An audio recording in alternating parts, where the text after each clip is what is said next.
5 ain't worth dying for. 7's worth going to heaven. Ha!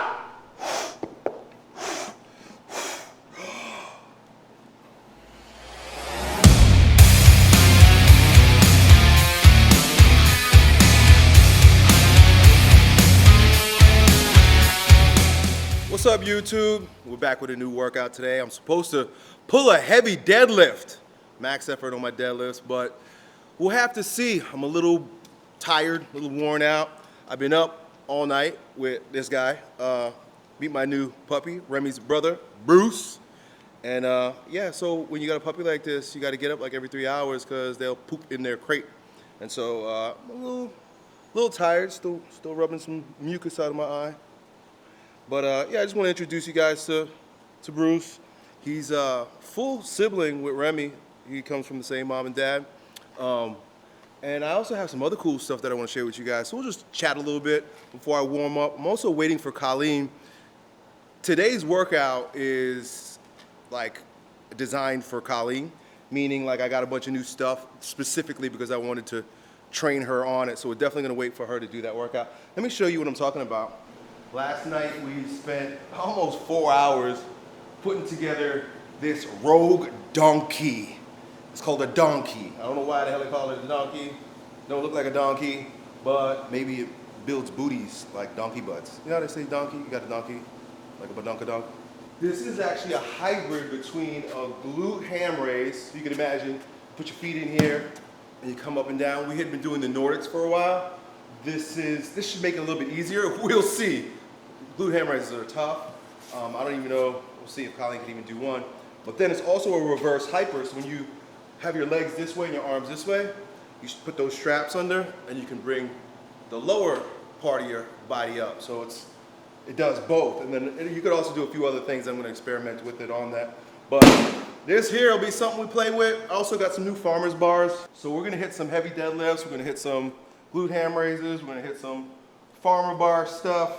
And you'll get to hear this little dude squealing while I'm warming up my body. So I got this Theragun, and I bought it about a year ago when I was getting back into strongman. I was recognizing that my lateral thighs were like IT band and stuff were really tense.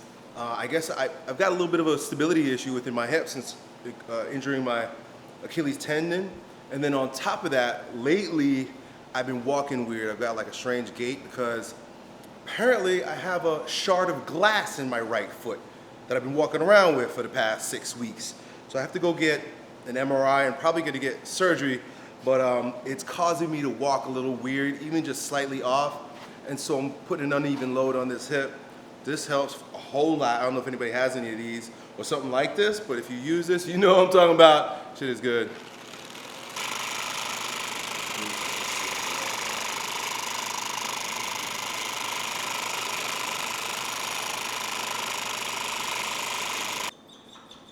So that's where they are.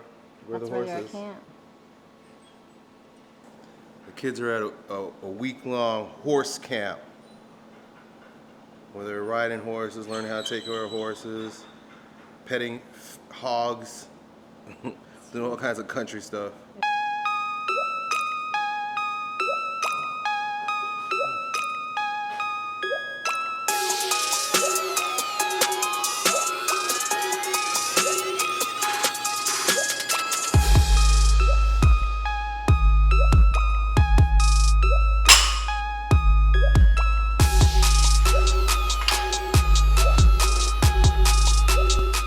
Last time we maxed out 3 weeks ago, it was 475.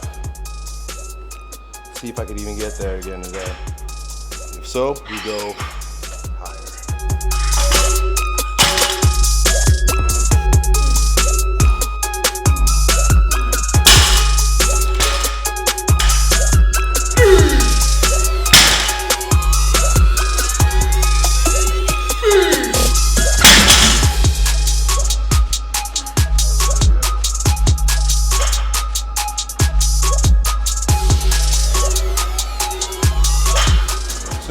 Got Colleen doing sumo deadlifts is because she has a tendency to overuse her hamstrings with her deadlifts, straight leg deadlifts, which is cool, but it's to the exclusion of the glutes.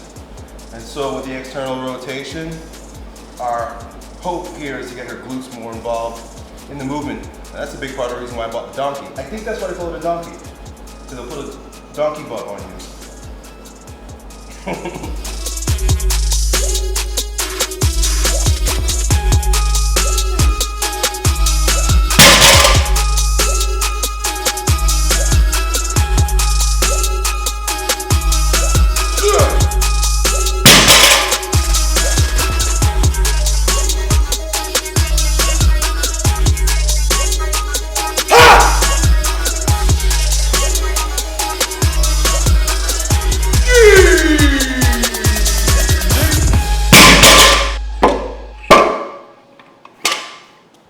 So 495, and that's what we were talking about last time I was deadlifting, right? Getting up to 500, like that should be a respectable benchmark. I really shouldn't be doing any less than that, so you know what? I gotta add a little bit more. I think I should be deadlifting 500 pounds till the day I die. So let's get that benchmark. And maybe today will be that day. Maybe I'll deadlift this and die. That wouldn't be a bad way to go out. Right? What do you think, Carl? No. No? Yeah, you're right. It'd be better to die at like a 700 pound deadlift. Yeah. 5 ain't worth dying for. 7's worth going to heaven.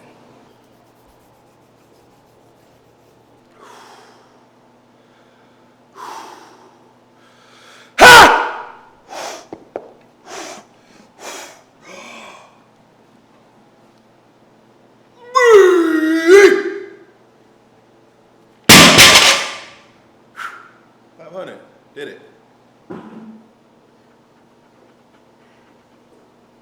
So to be completely transparent, I don't know what I'm doing.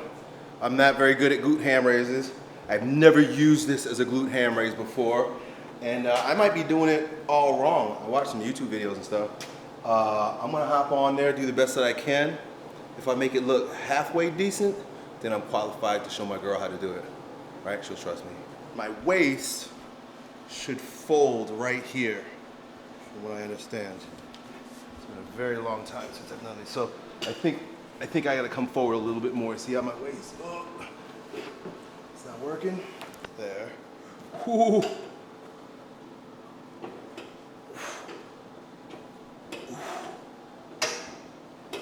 Yeah.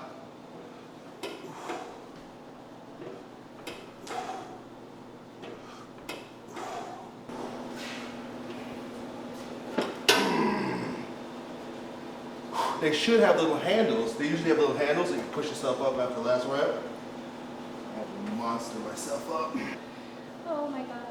Good? Actually, yeah. Can you fold? Yeah. I just don't like it. And then you're going to squeeze your butt to come up. Ah, yep. Yep. Try to kind of like stretch at the bottom. Yeah, let yourself relax down at the bottom. Point your toes. Yeah, it's come Oh, up. like down the flat. There you go. Are you screaming or the next? So, what, like your mid hamstring or upper hamstring? Mid? That's what we need. The mid needs to get stronger. Behind the knees need to get stronger. That's why those Nordics are still important too. So like I had been doing Nordics, knees over toe guy, Nordics for a while, and they're good. I definitely still need to do these, but these are equally important, and that's why I got this. So I'll be like swapping between the two of them. We also have a reverse hyper on this. We'll mess with that another day. Maybe we'll do it as a part of our warm-up tomorrow.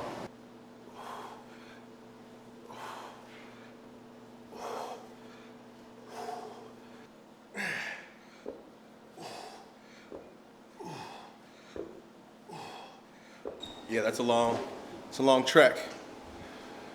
It's like the old gym, going to the stop sign and back. At the old strength camp, that was like the sign of a tough workout. You're gonna take whatever it is, whether it's dragging something, carrying something, pushing something, farm or something, to the stop sign and back was all the end of the block. It's pretty much what I got to my front gate. It's like a trek to the end of the block, so that's what we'll do. 90, 100, 110 a hand. I might have to take breaks in between.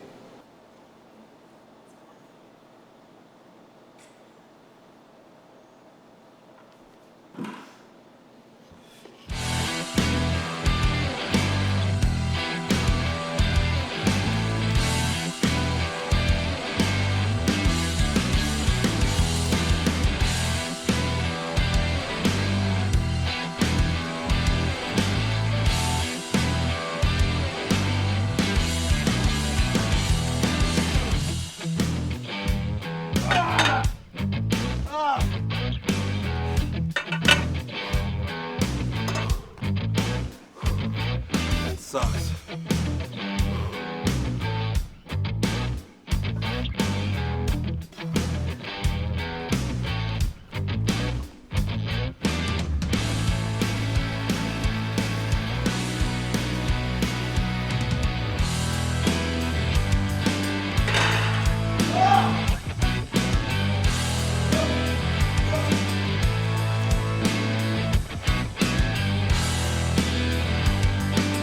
I don't like this thing, it just falls off.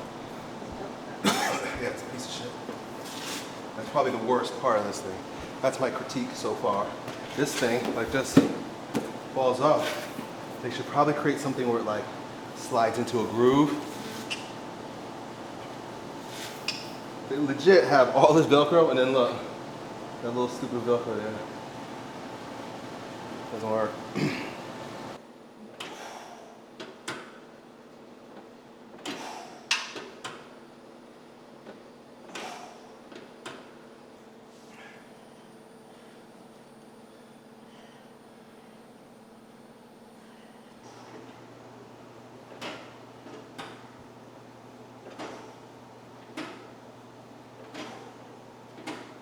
Hey, good workout today. Thank you. So I got a question here from one of my fans. They want to know something that maybe you could help us with. Okay.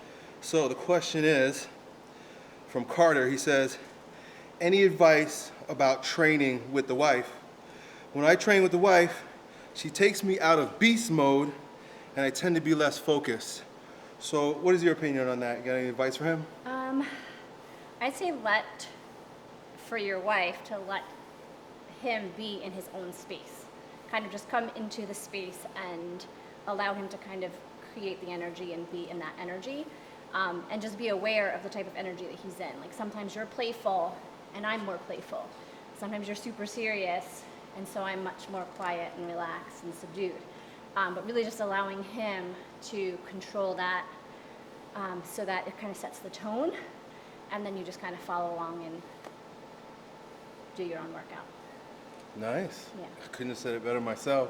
I think the only thing I would add is that what makes it unique for you and I, number one, it's been my space since we were 14 years old. Yeah. You know, she dated the kid that lifts. And then also these past few years, you've gotten so proficient at your own lifting from times when I was just training you one-on-one, Yep. when you did lessons at strength camp. So I'm not really teaching you.